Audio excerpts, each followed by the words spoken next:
Então vamos lá. Meu nome é José Luiz de Almeida Menezes, trabalho na SPTM e vou apresentar para vocês sobre o Meetup Lab, fomentando a discussão técnica. Antes de mais nada, né, trazer aqui alguns números para vocês. Uma pesquisa internacional estima que a gestão deficiente do conhecimento seja responsável pela perda de 31,5 bilhões anualmente, somente considerando empresas de Estado na Fortune 500. O atentado de 11 de setembro de 2001 demonstra de maneira clara que a existência de sistemas de troca de conhecimento entre os departamentos de inteligência, CIA, e o FBI poderia ter frustrado os planos dos terroristas da Al-Qaeda.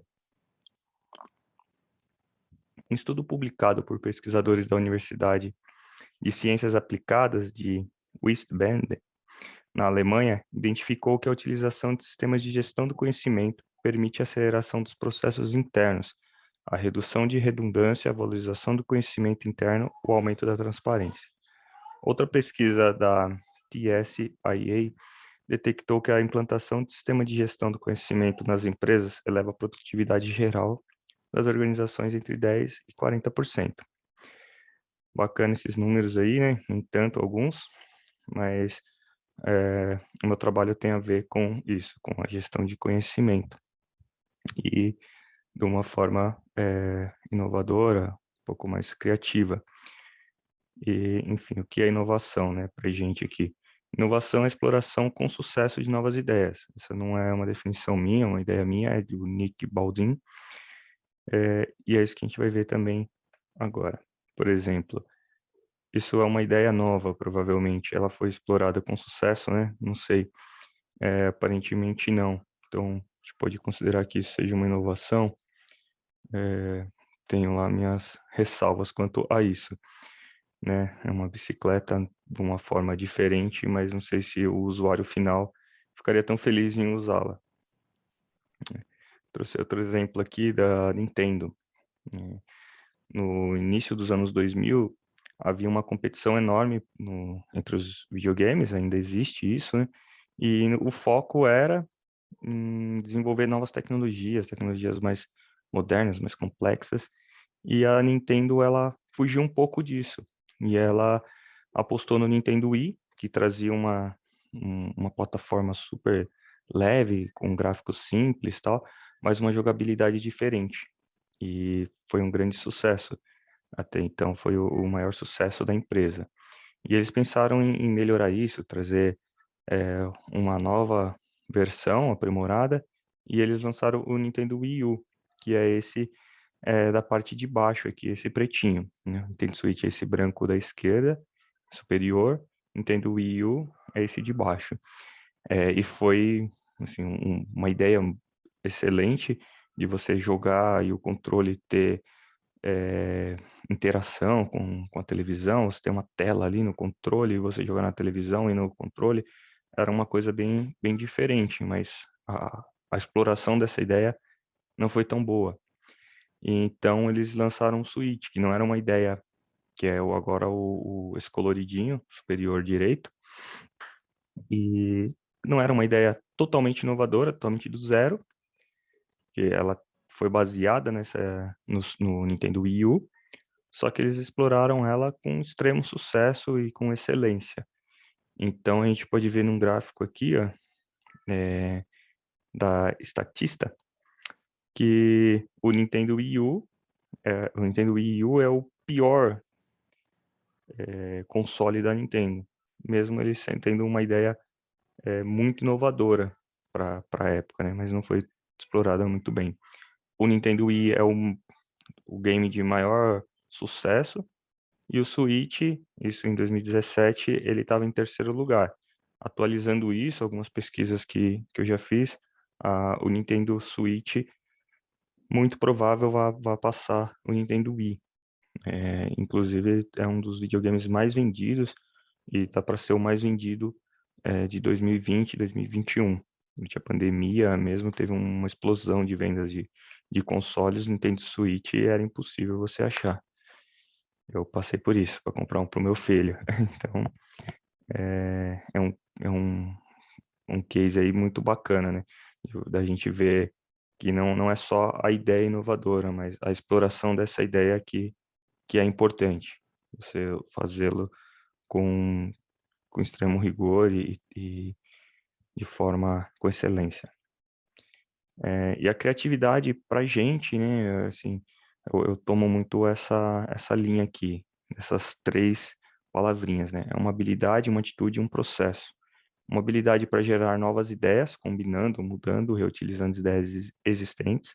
É uma atitude para aceitar e se adaptar às mudanças e um processo. A pessoa criativa sabe que é possível melhorar sempre. Que essas três palavrinhas vêm a dizer a gente? Que a criatividade, ela é possível de se aprender, de se desenvolver, né? Não existe aquele mito de que a pessoa tem que nascer criativa, é um dom, é algo do tipo, né? Não, todos nós somos, né? Nós vemos isso nas crianças sempre, né? A criatividade que elas têm, a gente vai perdendo isso ao longo do tempo. Mas é bacana termos a consciência de que é possível desenvolver a criatividade. Basta a gente ter essa atitude, a gente acreditar no processo que a gente precisa ir fazendo isso. São ciclos e ciclos e aos pouquinhos a gente vai melhorando essa nossa habilidade, né? Então, para que a criatividade no ambiente de trabalho, por exemplo, né? Para três coisinhas principais, né? Para definir um problema, para a gente conseguir definir qual é o problema que nós estamos enfrentando, para gerar ideias para solucionar esse problema e para desenvolver soluções. A partir do momento que você tem as ideias, você precisa desenvolver soluções. Então, a criatividade nos ajuda nessas três etapas, super importantes aí para o nosso dia a dia. Aqui uma chartzinha só para ilustrar um pouco, né? De uma pessoa com mindset criativo e a outra não. Então o Cebolinha tá em apuros lá, né? Não dá para brincar, meu robô tá sem pilhas. Acho que é porque ele foi atingido por um raio paralisante, mas ele vai reagir e capturar os malvados que ameaçam a Terra.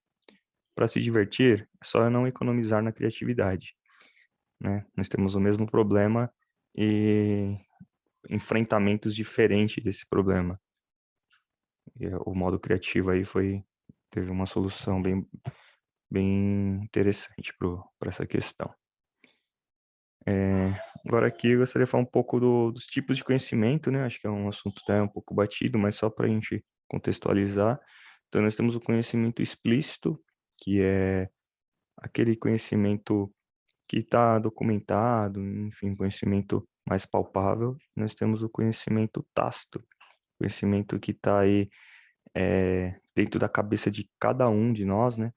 E muitas vezes ele é muito complexo para ele ser passado, a gente organiza ele de uma forma específica e, e ele é gigantesco, né? Esse conhecimento da superfície, o conhecimento explícito, a gente vê que ele é grande, ele tem um volume interessante, mas o tácito, o que tem em cada um de nós junto, ele é, ele é enorme, né?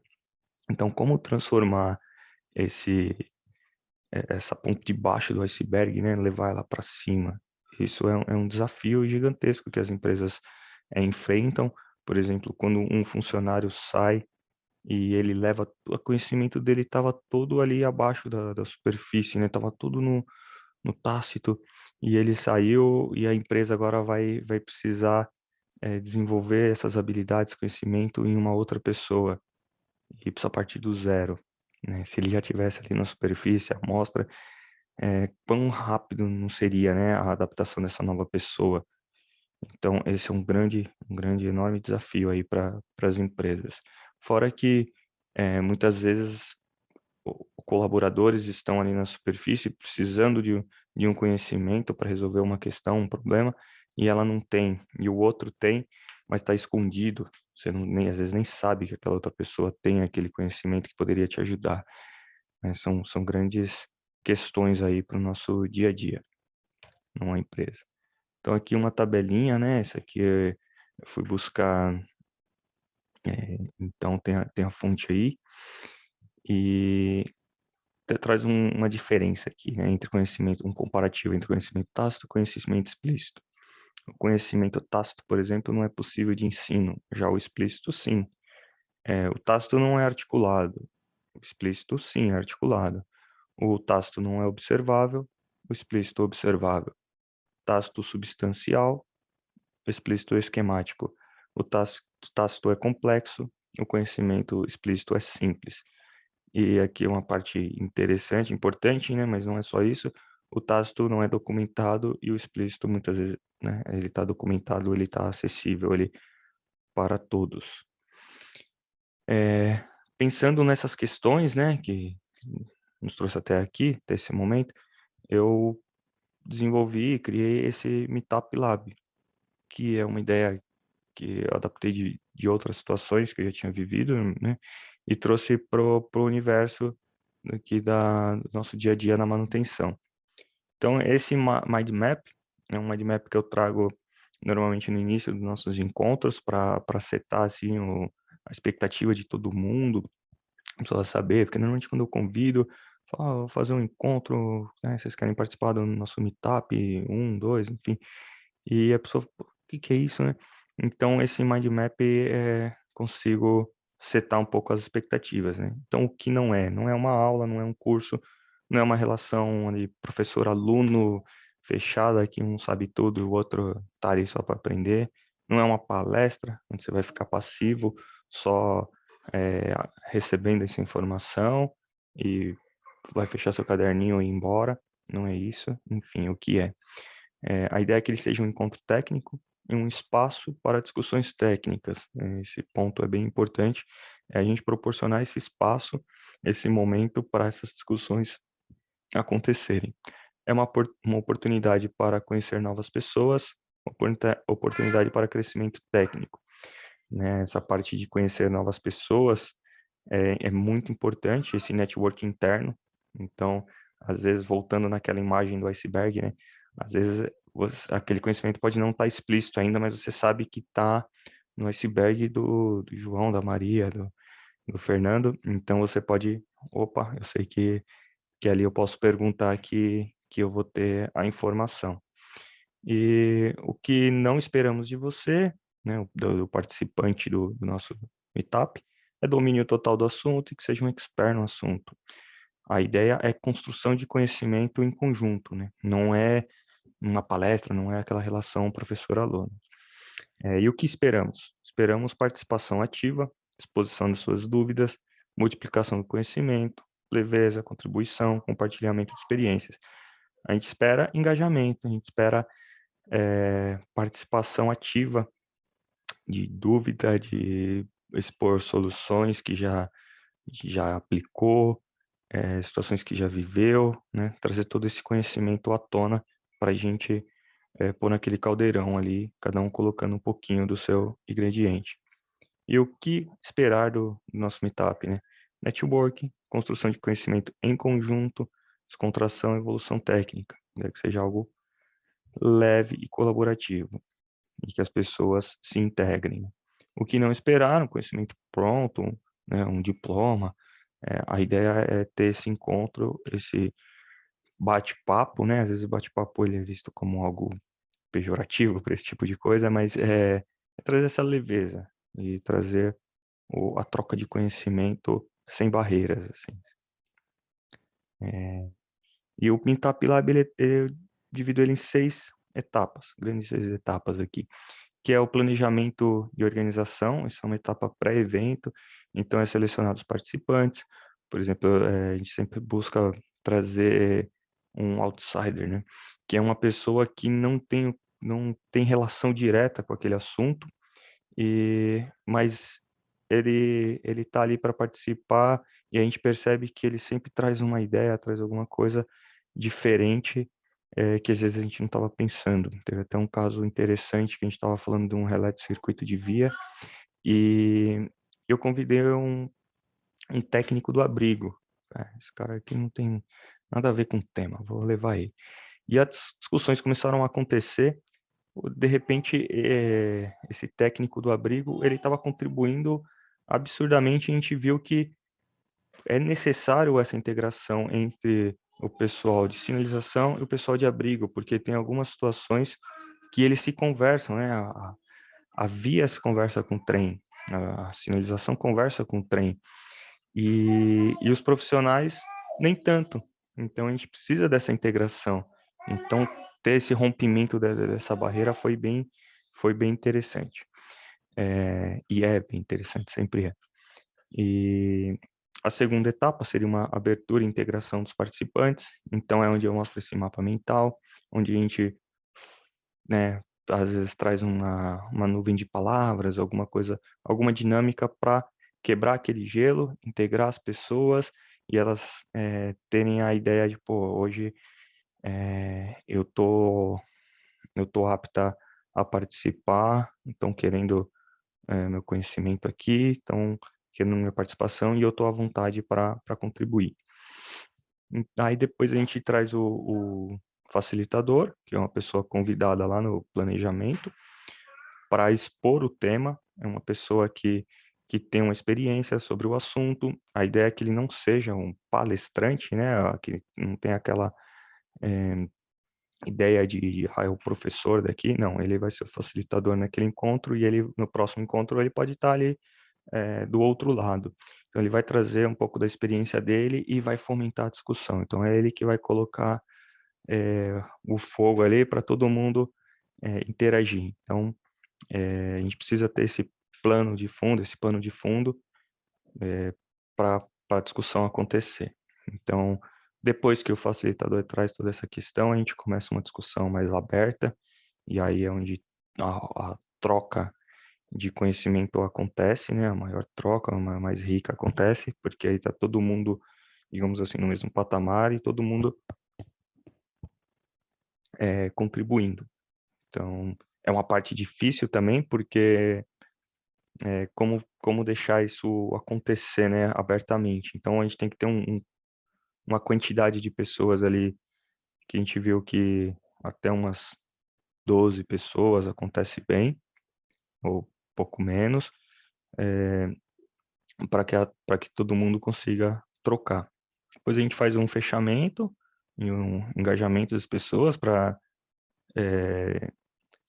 responder os questionários, né, que a gente vai mandar no pós-evento, para também continuar com essa bandeira, levar essa troca de conhecimento além. Então, ele é um representante, às vezes, de uma equipe. Então, pô, vamos levar para a equipe, vamos multiplicar esse conhecimento. No pós-evento é onde a gente realiza as pesquisas de satisfação, e nessa pesquisa a gente tenta trazer esse conhecimento que a maior parte ali foi tácito para o explícito. Então a pessoa vai responder lá algumas questões, e uma delas o que ela aprendeu ali naquele momento, o que ela compartilhou com as pessoas. Então, através daí a gente tenta sintetizar um pouco o conhecimento de uma forma mais explícita. E é isso que acontece no pós-evento. A ideia também de se criar grupos de discussão no Teams corporativo da empresa, para que as pessoas ali virem como se fosse um fórum de discussão daquele tema. Então, do Meetup 1, do Meetup 2, por aí vai. Essas são as etapas. Basicamente é assim que é organizado, de fácil multiplicação nas demais empresas. Então, mas tem um efeito muito bacana. Aqui um exemplo, por exemplo, que eu quis trazer, essa pessoa à frente, ela era uma participante, e ela, por organização própria, então ela tinha vários documentos, várias coisas ali com ela, no e-mail dela, então ela ia me mandando, eu ia expondo no Data Show, e ela meio que tomou a frente em alguns momentos, aqui acontece assim, assim, e aí virou como se fosse uma nova facilitadora. Foi uma das experiências muito bacanas. Então, é esse tipo de engajamento que a gente busca e essa troca. Alguns resultados, né, percebidos, aumento do engajamento do pessoal no dia a dia de trabalho, a integração entre as áreas, como eu disse, é aquela questão do o cara que é do abrigo com o profissional da sinalização de campo, e eles se integraram e falou, pô, eu tinha ouvido há muito tempo de um funcionário antigo que conhecia um do abrigo, mas ficou meio que no mito. E ali teve aquela possibilidade de abrir uma nova porta, falar, ó, né, de conexão, e com certeza isso vai trará frutos. Já tem trazido. O compartilhamento de conhecimento, o mais claro aí, e essa é uma iniciativa independente, mas ela foi selecionada para integrar iniciativas permanentes do RH da CPTM. Então, uma conquista muito bacana, um reconhecimento interno, e, e a ideia é que isso se multiplique, vá além, né, mais para a empresa como um todo. Aqui um pensamento para a gente fechar, né? O analfabeto do século XXI não será aquele que não consegue ler e escrever, mas aquele que não consegue aprender, desaprender e reaprender. Então, é isso, né? A gente precisa desaprender e aprender de novo o tempo todo, porque nesse mundo VUCA as coisas são muito, muito rápidas. Eu acho que um ponto importante também que te falar é que a ideia do Meetup ela não substitui nenhuma outra ideia de gestão do conhecimento. Ela vem para agregar. Então, as iniciativas mais tradicionais de procedimentar, de fazer manuais, tudo, são excelentes, são necessárias, e a gente vem com o Meetup para somar mais uma coisinha aí nesse desafio, né, do conhecimento, da gestão do conhecimento. E alguns agradecimentos à IAMESP pela oportunidade, e à CPTM também, pelo apoio, né, e em específico ao Fábio Abud, o Felipe Naves e a Audrey me apoiaram muito e contribuíram para que eu conseguisse realizar esse trabalho, desde a inscrição, a, o artigo, agora esse momento aqui. Então é isso, muito obrigado e boa semana de tecnologia metroferroviária a todos. Um forte abraço.